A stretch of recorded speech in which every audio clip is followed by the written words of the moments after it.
अस्सलाम वालेकुम नाजरीन, आप देख रहे हैं नया पाकिस्तान और मैं हूं शहजाद इकबाल। 2 रोज पहले की गई DGI-SPR की प्रेस कॉन्फ्रेंस इस वक्त पाकिस्तानी सियासत में बहस का मौजू बनी हुई है। कल रात इस प्रेस कॉन्फ्रेंस के जवाब में chairman Pakistan Tehreek e Insaf barrister Gohar, secretary general Salman Akram Raja समेत दीगर रहनुमाओं ने इस्लामाबाद में प्रेस कॉन्फ्रेंस की, जिसमें काफ़ी हद तक मोहतात मौक़िफ़ इख्तियार किया गया और अदम टकराव की बात की गई। मगर आज पेशावर में पाकिस्तान तहरीक-ए-इंसाफ के जलसे में वज़ीर आला सोहेल आफरीदी समेत पाकिस्तान तहरीक-ए-इंसाफ और तहरीक-ए-तहफ़्फ़ुज़ आईन पाकिस्तान के रहनुमाओं ने खिताब किया, जिसमें DGI-SPR की प्रेस कॉन्फ्रेंस को लेकर सख्त तनकीद की गई, माफ़ी के मुतालबात किए गए, डी चौक जाने का इशारा दिया गया और बानी पाकिस्तान तहरीक-ए-इंसाफ इमरान खान को सिक्योरिटी रिस्क करार देने के बयान को मुस्तरद करते हुए मुज़म्मती करारदाद भी मंजूर की गई। वज़ीर आला खैबर पख्तूनख्वा सोहेल आफरीदी ने जलसे से खिताब में कहा कि कव्वे अगर मुझे चोंच मारेंगे तो हम अपनी परवाज़ ऊंची करेंगे, सियासी कव्वे हमारा कुछ नहीं बिगाड़ सकते। सोहेल आफरीदी ने पश्तो में कारकुनों को मुखातिब करते हुए कहा कि हम आपका डी चौक जाने का अरमान जरूर पूरा करेंगे। एक बंदा आता है वो एक फैसला करता है, दूसरा बंदा आता है दूसरा फैसला करता है, तीसरा बंदा आता है तीसरा फैसला करता है, चौथा बंदा आता है चौथा फैसला करता है। ये खैबर पख्तूनख्वा है, ये खयूर पख्तूनों का सूबा है, ये लिबर्टी नहीं है। एक पॉलिसी बनेगी, वो उस पॉलिसी में खैबर पख्तूनख्वा की हुकूमत, खैबर पख्तूनख्वा की अवाम, खैबर पख्तूनख्वा की पार्लियामेंटेरियन, खैबर पख्तूनख्वा की तमाम सियासी जमातें, यहाँ पर हमारी कौमी मशरान ये बैठेंगे, वो पॉलिसी बनानी है बनाएं, फिर हमसे गिला नहीं करता कि हम कोऑपरेट नहीं करें। पॉलिसी वही चलेगी जो खैबर पख्तूनख्वा की अवाम चाहेगी। मैं अल्लामा इकबाल रहमतुल्लाह अलैहि का शाहीन हूँ। कुछ कव्वे अगर मुझे चोंच मारेंगे तो मैंने अपनी परवाज़ ऊंची करनी है, मैंने कव्वे से नहीं लड़ना। इसके अलावा तहरीक-ए-तहफ़्फ़ुज़ आईन पाकिस्तान के रहनुमा मुस्तफ़ा नवाज खोकर जब जलसे से खिताब करने आए तो डी चौक के नारे लगने लगे, जिस पर मुस्तफ़ा नवाज खोकर ने कहा कि हमें आपके जज्बात का एहसास है, हम अलामा राजा नासिर अब्बास और महमूद खान अचकज़ई से कहेंगे कि वो इस्लामाबाद की तरफ बढ़ने का लाएमल दें, हम अवाम का डी चौक चलने का मुतालबा पूरा करेंगे।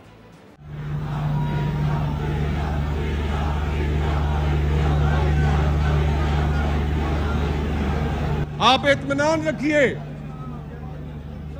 ये आपके एहसासात और ये आपके जज्बात तहरीक-ए-तहफ़्फ़ुज़ आईन के सरबराह महमूद खान अचकज़ई साहब, अलामा नासिर अब्बास साहब, जिनके ऊपर इमरान खान साहब ने मुकम्मल एतमाद का इजहार किया है, जिनके ऊपर इमरान खान साहब ने यह जिम्मेदारी डाली है कि वो आने वाले वक्तों में एहतजाज की सियासत को भी शक्ल दें और आपके ये जो एहसासात हैं जिसमें आप चाहते हैं कि इस्लामाबाद की जानिब बढ़ा जाए, उसका भी एक लाएअमल दें। एक दफा फिर पाकिस्तान के एक मकबूल सियासी रहनुमा को गद्दार कहा गया, सिक्योरिटी रिस्क कहा गया, हम इसकी भरपूर मजम्मत करते हैं, पेशावर इसकी भरपूर मजम्मत करता है, पाकिस्तान इसकी भरपूर मजम्मत करता है।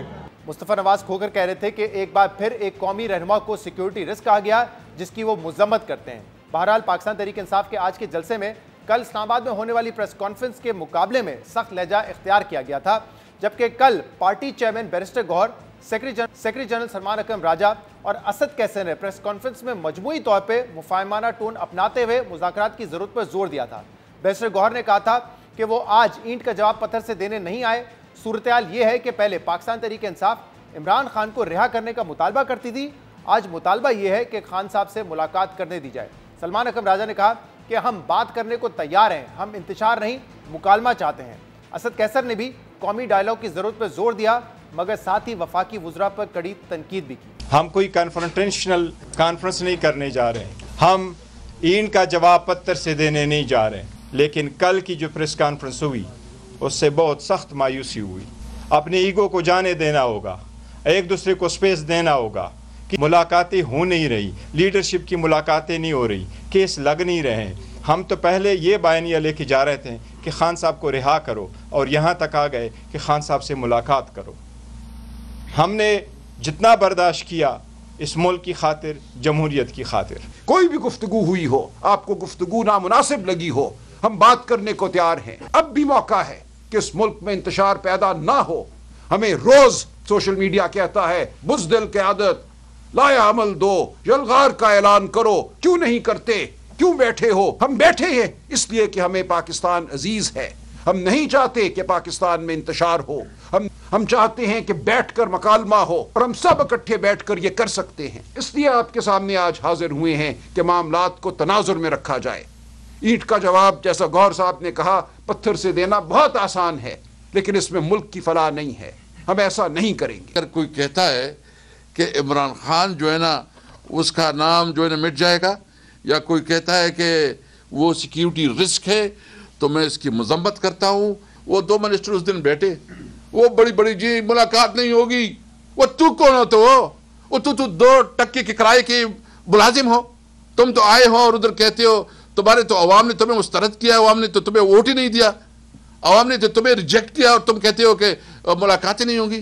पार्टी रहनुमा एक दूसरे को स्पेस देने की बात कर रहे हैं और बातचीत पर जोर दे रहे हैं, मगर बाज़ हुकूमती वज़रा का मौक़िफ़ है क्या पाकिस्तान तहरीक इंसाफ से कोई बात नहीं होगी। बात सिर्फ उसी वक्त होगी जब पाकिस्तान तहरीक इंसाफ इमरान खान के मौक़िफ़ से ला ताल्लुकी का ऐलान करेंगे। जबकि वफाकी वज़ीर अताउल्लाह तारर ने आज तहरीक इंसाफ के पेशावर के जलसे को भी नाकाम करार दिया। दूसरी तरफ इस्टेब्लिशमेंट से करीब समझे जाने वाले सेनेटर फैसल वावडा पीर से पाकिस्तान तहरीक इंसाफ पर सख्तियां मजीद बढ़ने का दावा कर रहे हैं। ये सूरत हाल किस तरफ जा रही है, इस पर बात करने के लिए हमारे साथ मौजूद है सीनियर सियासतदान और साबिक सेनेटर मुस्तफ़ा नवाज खोकर, और इसके अलावा हमें ज्वाइन कर रहे हैं सेनेटर फैसल वावडा। बहुत बहुत शुक्रिया मुस्तफ़ा नवाज खोकर साहब और फैसल वावडा साहब, आपने हमें ज्वाइन किया। फैसल साहब, 2 दिन पहले DGI ISPR ने इमरान खान की जो पोस्ट थी उसका जवाब दिया अपनी प्रेस कॉन्फ्रेंस के जरिए, और फिर कल हमने देखा कि पाकिस्तान तहरीक इंसाफ ने, जिसमें गौहर साहब, सलमान अकरम जावेद साहब, उन्होंने इस्लामाबाद में एक प्रेस कॉन्फ्रेंस की जिसमें मुफाहमाना लहजा था और बात कर रहे थे स्पेस देने की और बातचीत की। आज पेशावर में जो पाकिस्तान तहरीक इंसाफ का जलसा था वहाँ पर ज़बान थोड़ी ज़्यादा सख्ती, उन्होंने एक तो जो प्रेस कॉन्फ्रेंस थी उसको मुस्तरद किया, उस पर तनकीद की, लेकिन कोई आगे लाएमल नहीं दिया है जैसे हम D चौक की तरफ मार्च करेंगे, इस्लामाबाद आएंगे। अब क्या लग रहा है आपको, क्या हुकूमत, रियासत जो ये बातचीत का दरवाज़ा खोलने की बात कर रही है तहरीक इंसाफ के मुफाहमत तरीके से आगे बढ़ना चाहिए, उस पर गौर करेगी या नहीं?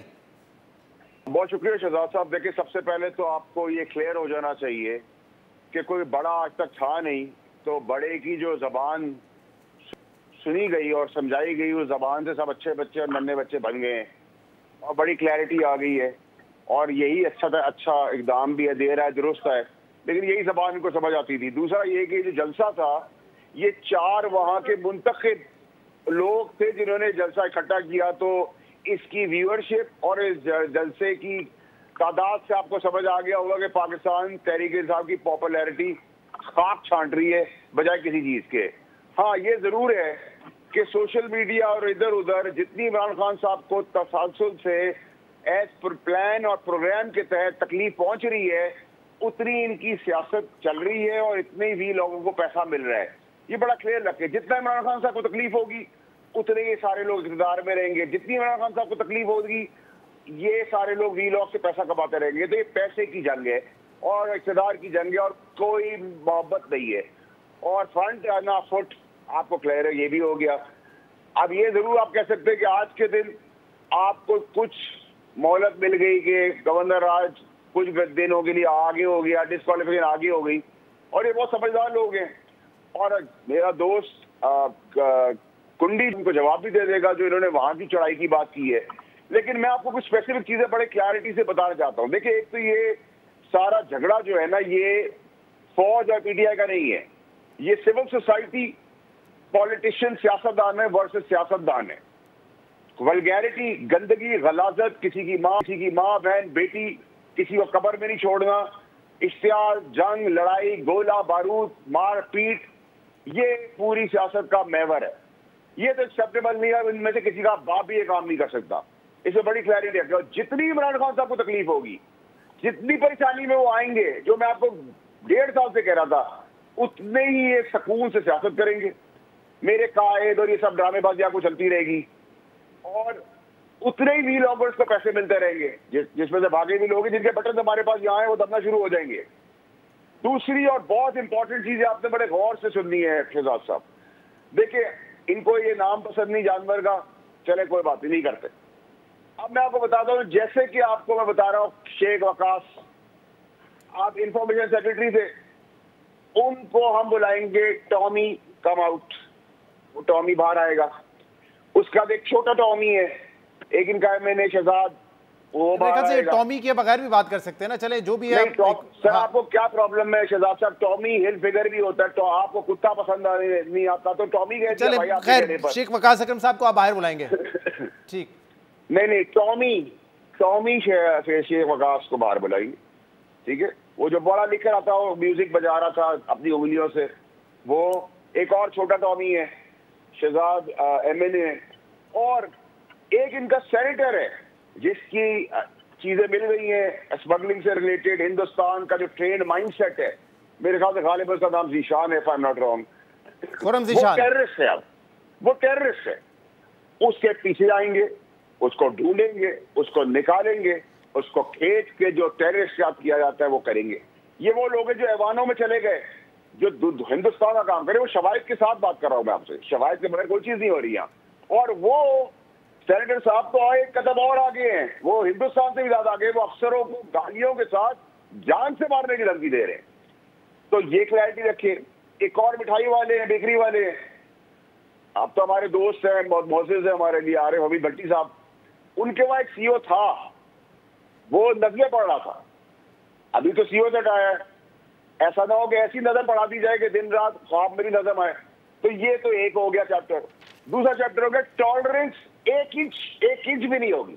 रगड़ देंगे और ये बता देंगे कि ऐसी इबरतनाक सियासत करने वालों को इबरतनाक मॉडल बनाएंगे ताकि कोई पाकिस्तान के अंदर इस किस्म की घटिया गलीज माँ बाप को छोड़े बगैर लोगों को फिसाद सोसाइटी के अंदर कुछ नहीं छोड़ा। ठीक है फैसल साहब, मुझे इसकी तफसील में मैं जाऊंगा, लेकिन जो आप दो दिन से ये बात कर रहे थे कि पीर से सख्तियां होंगी, तो वो सख्तियां इन मखसूस लोगों के हवाले से ही हैं सिर्फ, जिनके आपने नाम नहीं। अच्छा। ये तो मैंने आपको शुरुआत बताई है ना, मैंने आपको एक लिस्ट दी है, उस लिस्ट को सुन लें शहजाद साहब।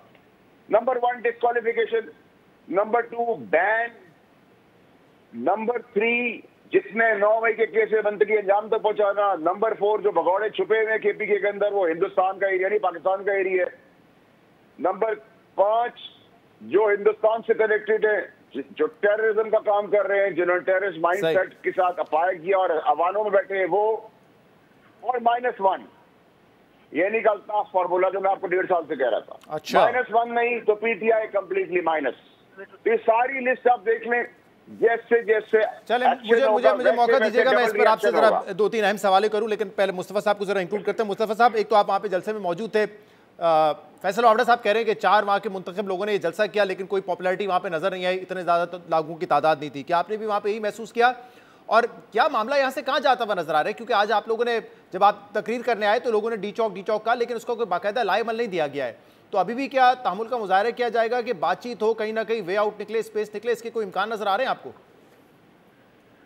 जी शुक्रिया शहजाद भाई। पहली चीज तो ये है कि जलसा जब भी होता है एक टिपिकल नैरेटिव होता है जो जमात जलसा करती है, वो कहती है कि जलसा बहुत अच्छा है, और मुखालिफ जमातें हमेशा से ये कहती हैं कि जलसा अच्छा नहीं है, ठीक नहीं हुआ। तो ये अल्टीमेट जज तो पाकिस्तान के अवाम है, वो कैसे देखते हैं। और सवाल ये है मेनली कि क्या जलसे के अंदर या जो सियासी जमात जो जलसा कर रही है उसका नैरेटिव लोगों के साथ रेजोनेट करता है या नहीं करता।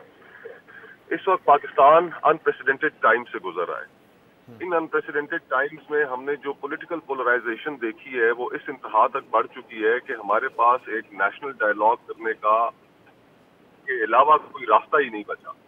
अगर हम एक कौमी डायलॉग नहीं करेंगे, एक दूसरे के साथ नहीं बैठेंगे, पाकिस्तान को अगर दुरुस्त सिमत में चलाने की बात नहीं करेंगे, पॉलिटिकल विक्टिमाइजेशन को खत्म नहीं करेंगे, तो जब तक हम ये तमाम गुफ्तगू जिसको हम हमेशा से अंडर द कार्पेट डालते आए हैं, ये अब हम मजीद मुतहम्मिल नहीं हो सकते कि हम ये गुफ्तगू ना करें।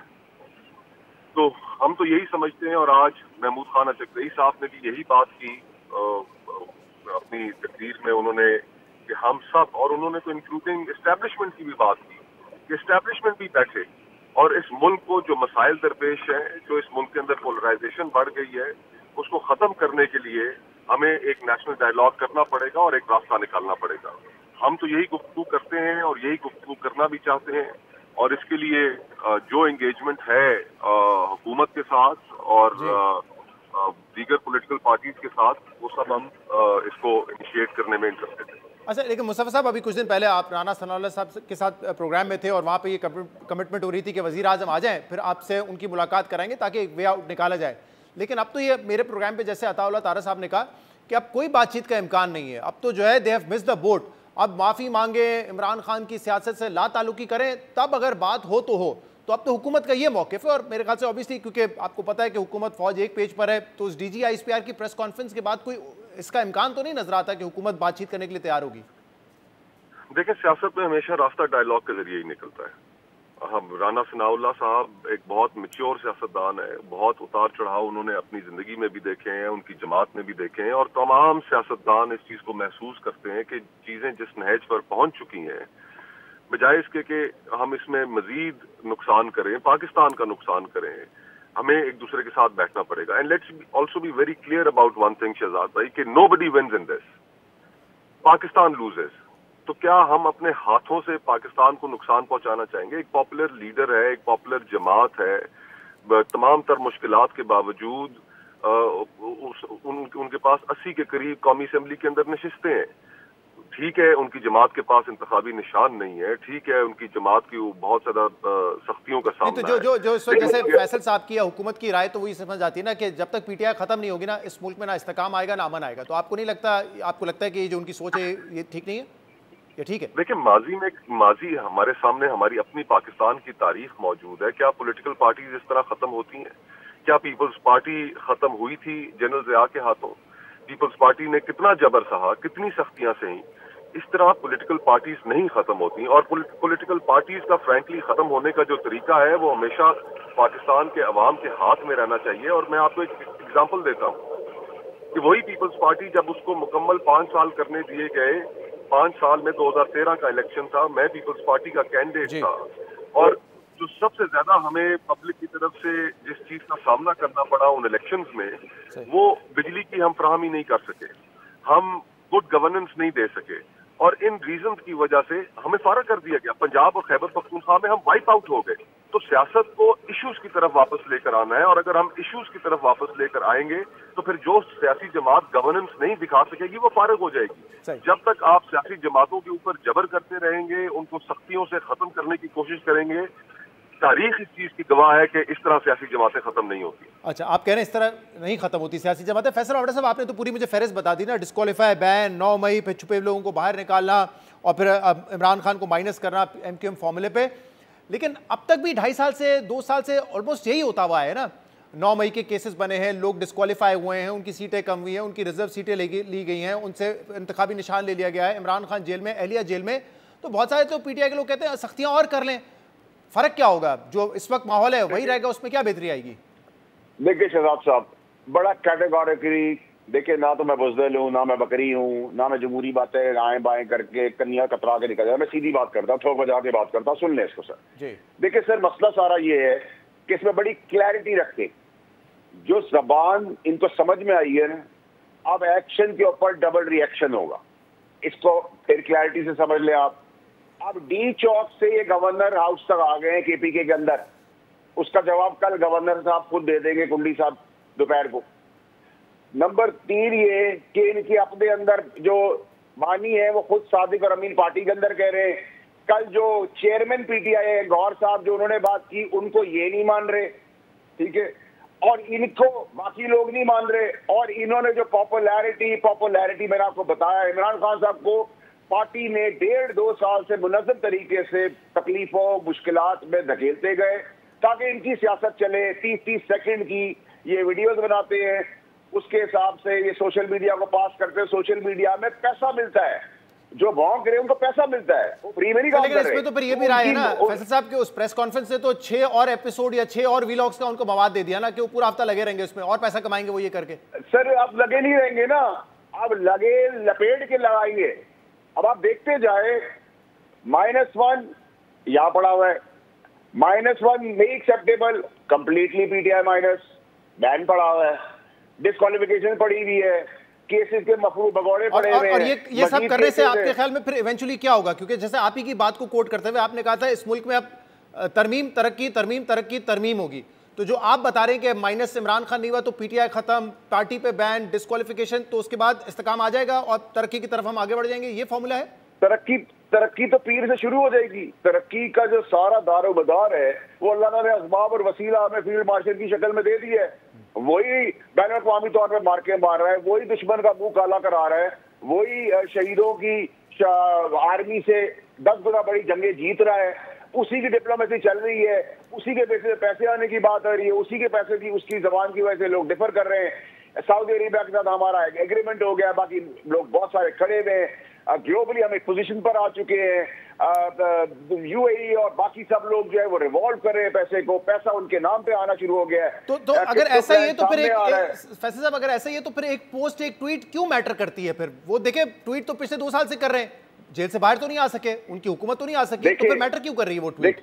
देखिए वो ट्वीट मैटर नहीं कर रही, जो शहीदों के साथ, जो सिपा सलार के साथ, जो फौज का, जो मुल्क की बैनुल अक़वामी तौर पे बदनामी की जा रही है दुश्मन मुल्क के साथ, के पहले अफगानिस्तान को देते हैं, फिर अफगानिस्तान इंडिया को लेता है, ये हमारी नॉन एनिमीज हैं। इधर लोग अपना खून दे रहे हैं भाई, शहीद हो रहे हैं, जवान लड़के शहीद, फौजी, पुलिस वाले मारे जा रहे हैं, जिनकी वजह से हम सुकून से बैठे हुए हैं। तो ये मच्छर जो है थोड़े से, जिसकी आज आपने कैपेसिटी देख ली, जिनकी जबान आपने देख ली, जिनकी टोन देख ली, जिनका वलवला बदमाशी देख ली आपने, जो बकरी की तरह बैठे हुए हैं, जिनको जो जबान उनके बाप ने समझाई समझ आ गई, तो अच्छी बात है। अगर एक बड़े ने आपने समझा दिया और समझाने का सही हो गए तो देर है दुरुस्त है।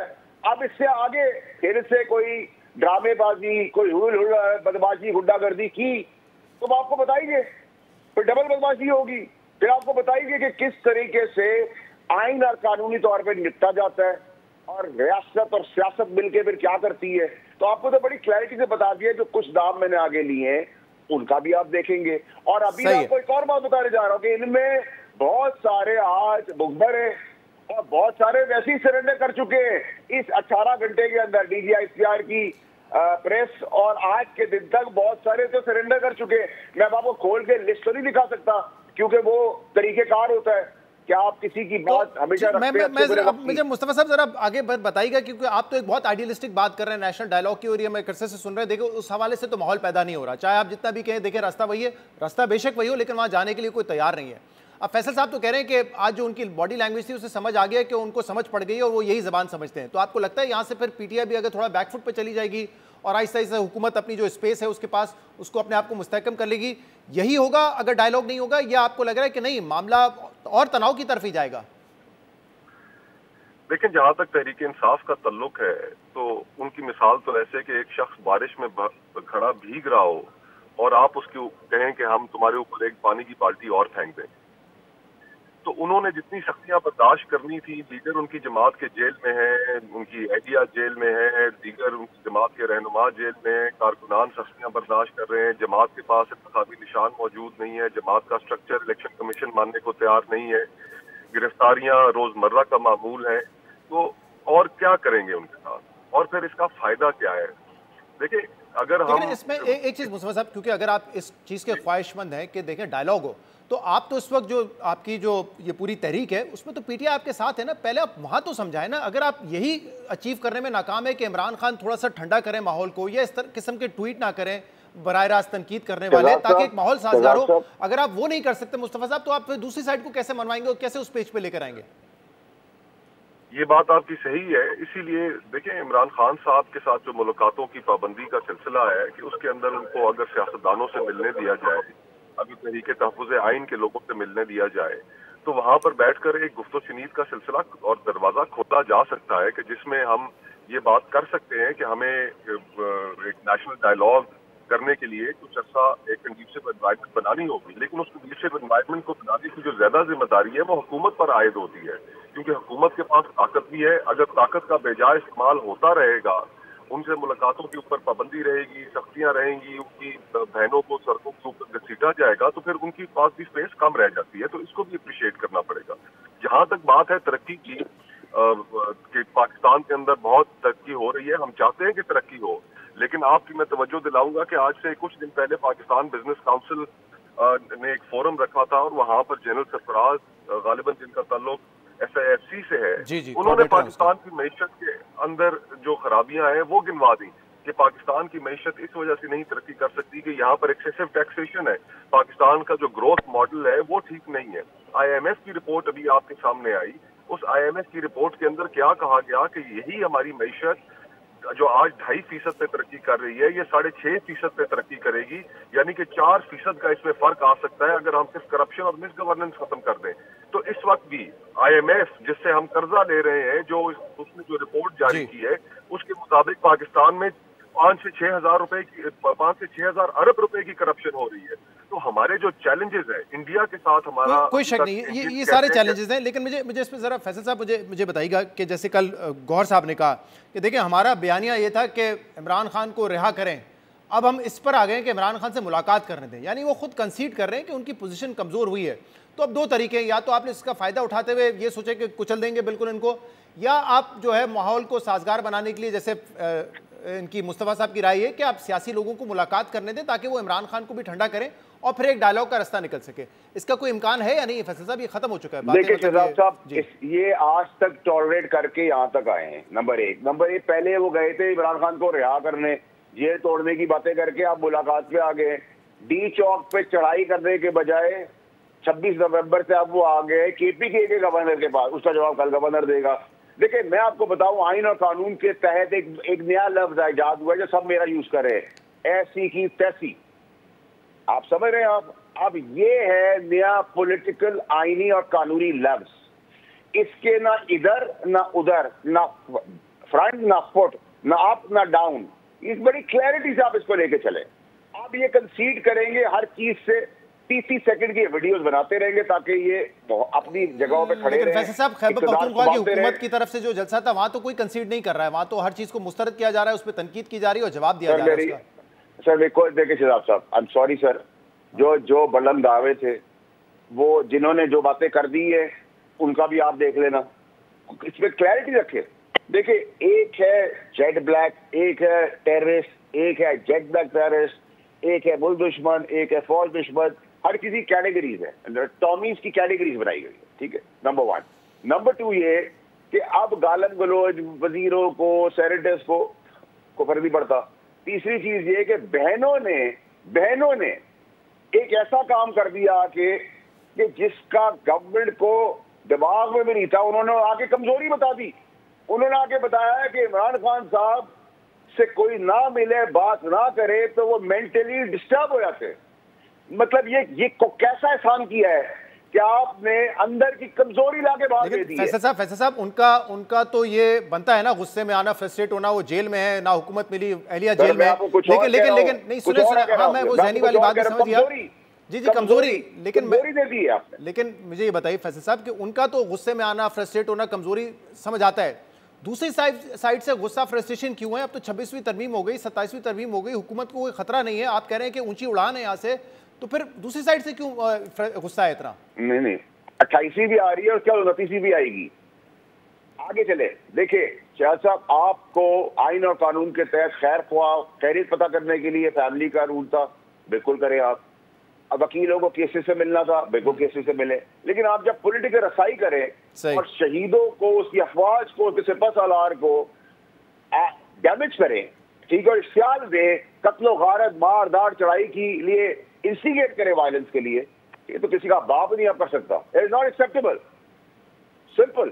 ठीक। अब इसको आप जमहूरी जबान में आप मुस्तफा भाई की बात सुन लें, जमहूरी जबान जैसे आप कहते हैं ना आइन और जमहूरियत की बात करें तो मुस्तफा साहब से करूं, बाकी बातें आपसे करूं। नहीं मैं तो सर, मेरी तो आइन और कानून और जमहूरी बात यही है, यही मैंने सियासत की ना। मैं इनके बाप से पहले डरता था, किसी के बाप से आज डरता हूँ, और मैंने यही तर्ज सियासत की है। मैं बकरी और बुज़दिली से कन्ने कतरा के बातें नहीं करता जमहूरी होकर। चले ठीक है, आपकी नजर में सख्तियां बढ़ने वाली हैं। मुस्तफा साहब कह रहे हैं कि अभी भी गुंजाइश निकालनी चाहिए, और वो इस बात से भी एग्री कर रहे हैं कि अगर इमरान खान से मिलने की इजाजत है तो सबसे पहले -1 माने और बैठ जाए। -1 मान जाएंगे मुस्तफा साहब पीटीआई वाले, क्योंकि आप तो काफी आजकल इंटरेक्ट करते हैं उनसे। देखिए -1 करना, किसी को भी पाकिस्तान की सियासत से माइनस करना, ये पाकिस्तान की अवाम का इख्तियार है। ये अगर अपनी बैलेट के जरिए वो किसी को माइनस करते हैं तो किसी को क्या एतराज हो सकता है? हमें वो मेरे भाई हरिपुर के बाद बैलेट का हाल देख लिया ना, हुकूमत में थे और हुकूमत में होने के बावजूद डालने के बाद बाई इलेक्शंस भी उन्होंने हारे, उनकी जमात ने लोकल गवर्नमेंट इलेक्शंस भी खैबर पख्तूनख्वा में हारे। हमारे मुल्क का जो प्रिंसिपल प्रॉब्लम है वो ये है कि जब आप किसी को वक्त से पहले फारग कर देते हैं तो उसके पास फिर एक विक्टिमहुड का नैरेटिव आ जाता है। यही मियां नवाज शरीफ साहब के पास आया, वोट को इज्जत दो का उन्होंने नारा लगाया, अवाम उनके साथ जाकर खड़ी हो गई। तो आज अवाम इमरान खान साहब के साथ खड़ी है। जब तक आप किसी को इश्यूज बेस्ड सियासत की तरफ नहीं लेकर आएंगे, ये इख्तियार अवाम का है और अवाम के पास ही रहना चाहिए। बहुत बहुत शुक्रिया मुस्तफा नवाज खोकर, और हमारे साथ मौजूद थे। प्रोग्राम में ब्रेक शामिल करते हैं, मजीद बात करेंगे, हमारे साथ रहिएगा। Welcome back. मशहूर यूट्यूबर सादुर रहमान उर्फ डक्की भाई को जुए की एप्लीकेशन के जरिए मनी लॉन्ड्रिंग करने के इल्जाम में रवां साल 17 अगस्त को लाहौर एयरपोर्ट से बैरून मुल्क जाते हुए गिरफ्तार किया गया था, जिसके बाद वो तकरीबन 3 माह तक national cyber crime investigation agency की हिरासत में रहे और फिर 3 माह से ज्यादा अरसा गुजारने के बाद डक्की भाई को लाहौर हाई कोर्ट से जमानत मिली और 26 नवंबर को उन्हें रिहा किया गया।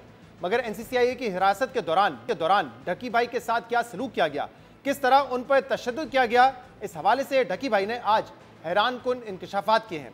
डक्की भाई ने एनसीसीआई लाहौर के साबिक एडिशनल डायरेक्टर सरफराज चौधरी पर बराह रास्त इल्जाम लगाते हुए कहा है कि तफ्तीश के दौरान उन्हें बहुत मारा गया, चेहरे पे थप्पड़ मारे गए, गालियां दी गई, टांगे बेंड करवाकर और बाजू ऊपर करवाकर एक बच्चे को वीडियो कॉल की गई और बच्चे से भी कहा गया कि मुझे गालियां दी जाए, और ये सब एडिशनल डायरेक्टर सरफराज चौधरी ने करवाया। सुनिए सादुर रहमान ने इस हवाले से आज अपने यूट्यूब पे जारी वीडियो पैगाम में क्या कहा है। हथकड़ी पकड़ता है, मेरे हाथ पे लगाता है और कहता चल। मुझे जब हथकड़ी लगा के एडिशनल डायरेक्टर रूम में लेके जाते हैं तो वहाँ पे 5 ऑफिसर्स बैठे होते हैं। एडिशनल डायरेक्टर सरफराज चौधरी साहब मेरे से पूछते हैं कि तुम कौन से एप्लीकेशन के कंट्री हेड हो। मैंने कहा कि सर मैं किसी एप्लीकेशन का कोई कंट्री हेड नहीं हूँ। वो अपनी कुर्सी से अचानक उठता है, कहता किधर से आता है पैसा तेरे पास। मैंने कहा सर मैं यूट्यूबर हूँ, मेरे 8 मिलियन सब्सक्राइबर हैं, उधर एडसेंस अभी मैं बात कर ही रहा होता हूँ। कहता है कि तुम मेरे वतन अजीज के बच्चों को खराब कर रहे हो, क्या करता है तुम्हारा बाप। मैंने कहा जी यूनिवर्सिटी के अंदर प्रोफेसर है। वो चीख के बोलते, कहता बोल।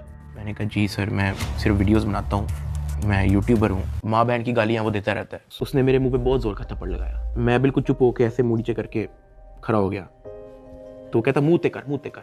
अभी मैंने मुंह पर किया नहीं था। वो जोर से चीख के कहता मुंह ते कर। अभी मैंने वो मुंह पर किया ही था, उसने मुझे दूसरा थप्पड़ लगाया। मैं वहाँ पे बड़ा हेल्पलेस फील कर रहा कि यार मेरे से ऐसा क्या हो गया। मैं भी ये सोच ही रहा था, उसने मुझे तीसरा थप्पड़ लगाया। मुझे माँ बहन की गालियाँ दी जा रहा है। मैं अपना मुंह नीचे करके खड़ा हुआ हूँ तो मेरे थप्पड़ इधर लगता है, फिर वो कहता था मुंह पर कर, फिर मेरा थप्पड़ इधर लगता है। वो मारी गया जब तक उसका दिल नहीं भरा। मैंने तो गिने भी नहीं है कि उसने मुझे थप्पड़ कितने मारे हैं। फिर वो मुझे कहता कि अपनी टांगे बैंड कर। मैंने अपनी टांगे बैंड कर ली। कहता हाथ ऊपर कर। मैंने अपना हाथ ऊपर कर लिया। वो घर में एक वीडियो कॉल लगाता है जो एक बच्चा रिसीव करता है जिसकी एस्टिमेटेड तकरीबन एज होगी 7 साल। एक हाथ में सिगरेट होती है। वो उस बच्चे से पूछता है कि डक्की भाई को जानते हो। वो बच्चा कहता है जी। वो बैक कैमरा ऑन करता है, मेरे हाथ खड़े होते हैं, टांगे बैंड होती हैं। वो कैमरे से दिखाता है उस बच्चे को कि कौन है ये। कहता डक्की भाई। तो कहता कि तुम इसके प्रोग्राम देखते हो। कहता जी। वो पीछे जो प्राइवेट मुलाजिम खड़ा होता है वो बहुत जोर का पीछे थप्पड़ मारता है। सरफराज चौधरी साहब उस 7 साल के बच्चे को कहते हैं ये देखो इसके साथ क्या हो रहा है, आप देखोगे तुम इसका प्रोग्राम। कहता नहीं। थप्पड़ वो मारी जा रहा होता है पीछे। वो वीडियो कॉल पे उस बच्चे को दिखा रहा होता है कि ये तुम इसके प्रोग्राम देखते हो और ये मैं क्या बताऊँ यार। खैर मैं तब बड़ा हेल्पलेस होता हूँ। मैं समझ नहीं आती कि मैं क्या करूँ और किस तरह इससे निकलूँ। मैंने क्या किया ऐसा। डक्की भाई जो दावा कर रहे हैं वो इंसानियत सोच और चौंका देने वाला है, और एनसीसीआई के जिन अफसर पर ये इल्जामात लगाए जा रहे हैं वो कई तनाजात में पहले ही घिरे हुए हैं, जिनमें से एक डक्की भाई की गिरफ्तारी और उनसे मुबैना तौर पर रिश्वत मांगने जैसे इल्जामात भी हैं। और इन्हीं इल्जामात पर रवां साल सितंबर में सरफराज चौधरी को ओहदे से बरतरफ किया गया था और अक्टूबर में एफआईए ने सरफराज चौधरी समेत एनसीसीआई के 6 अफसरान को गिरफ्तार किया और इन पर अपने इख्तियारात के नाजायज इस्तेमाल और रिश्वत हासिल करने के इल्जामात लगाए गए। तशवीश की बात यह है कि डक्की भाई ने अपनी वीडियो में दावा किया कि सरफराज चौधरी दौरान हिरासत उन पर यह इल्जाम लगाते रहे कि वो नौजवान नस्ल को बिगाड़ रहे। और अहम बात यह कि कुछ अरसे पहले सरफराज चौधरी का एक इंटरव्यू भी सामने आया था जिसमें उनका पाकिस्तान के यूट्यूबर्स और इन्फ्लुएंसर्स के खिलाफ मनफी और नफरत अंगेज माइंडसेट सामने आया था। देखिए कि कैसे वो इस इंटरव्यू में अपनी नफरत का इजहार कर रहे थे। अब ये एनसीसीआई के एडिशनल डायरेक्टर थे जिनकी जिम्मेदारी ये थी कि साइबर क्राइम को कंट्रोल करना है, यानी कि अगर कोई साइबर जुर्म हो तो उसकी आप तफ्तीश करें और अरेस्ट करें लोगों को। लेकिन ये मॉरल पुलिसिंग कर रहे हैं, वहां पे लेक्चर्स दे रहे हैं। एक ऐसे शख्स को इस इदारे में भर्ती किया गया है जिसका माइंडसेट मनफी और नफरत आमेज था इन्फ्लुएंसर्स और यूट्यूबर्स के हवाले से कि ये सारे लोग जो हैं घटिया हैं, ये गवार लोग हैं। यानी कि आप सोचें कि खुद जो ये इल्ज़ाम लगा रहे हैं कि डक्की भाई की वीडियोस से बच्चे इन्फ्लुएंस होते थे, जुए की तरफ राग़िब होते थे, लेकिन उनके खुद के ऊपर इल्ज़ाम यह लगा हुआ है एडिशनल डायरेक्टर के ऊपर कि इन्होंने इस गिरफ्तारी के एवज रिश्वत लेने की कोशिश की, जिस इल्ज़ाम में उनको बरतरफ किया गया है और अरेस्ट किया गया। यानी कि गैम्बलिंग का इल्ज़ाम लगा रहे हैं, जो अब तक साबित नहीं हुआ, शायद आगे जाके हो जाए जो भी कार्रवाई हो, लेकिन खुद इनके ऊपर अपना इदारा इल्ज़ाम लगा रहा है कि आपने रिश्वत ली है। फिर इनका ये कहना इस वीडियो में कि बच्चे जो हैं माजी में डॉक्टर्स इंजीनियर्स बनते थे, वो इन्फ्लुएंस होते थे, आइडियलाइज होते थे अल्लामा इकबाल से, कायदे आज़म से, AQ खान से, मिर्ज़ा गालिब से, और लेकिन ये पैगाम तो दे रहे हैं कि इनको आइडियलाइज करते थे। और आजकल ये लोग इस तरह के घटिया इन्फ्लुएंसर्स को आइडियलाइज करते हैं, लेकिन खुद की हरकतें देखें कि डक्की भाई अपनी वीडियो में ये बता रहे हैं कि उनको थप्पड़े मार रहे थे, अब्यूज़ कर रहे थे, गालियां दे रहे थे और 7 साल बच्चे को वीडियो दिखा रहे थे और उसके सामने तशद्दुद कर रहे थे। यानी खुद बड़ी बड़ी बातें कर रहे हैं कि किसको आइडियलाइज करना चाहिए, लेकिन खुद की हरकतें ऐसी हैं। तो पता नहीं कि जो डक्की भाई को फॉलो करते हैं वो आइंदा करेंगे या नहीं करेंगे, लेकिन इस जैसे जो अफसरान हैं उनको तो यकीनन इस माशरे में कोई फॉलो नहीं करेगा। इस हवाले से हमने जो DG NCCI हैं उनसे भी रब्ता करने की कोशिश की कि जो इल्ज़ामात लगाए गए डक्की भाई की तरफ से कि उनको गालियाँ दी गई, उनके ऊपर इतना तशद्दुद किया गया, क्या वो दुरुस्त हैं या नहीं, लेकिन उनकी तरफ से कोई जवाब नहीं आया। लेकिन ये बड़ी जिम्मेदारी बनती है कि इस इदारे में ज़रा देख के रखें लोगों को कि जो नई जनरेशन है उसमें अच्छे इन्फ्लुएंसर्स भी हैं, अच्छे यूट्यूबर्स भी हैं। इसका मतलब ये नहीं है कि उनको जनरलाइज करके घटिया और गवार कहा जाए। आज के प्रोग्राम में इतना ही। शो से इजाज़त दीजिए। अल्लाह हाफ़िज़।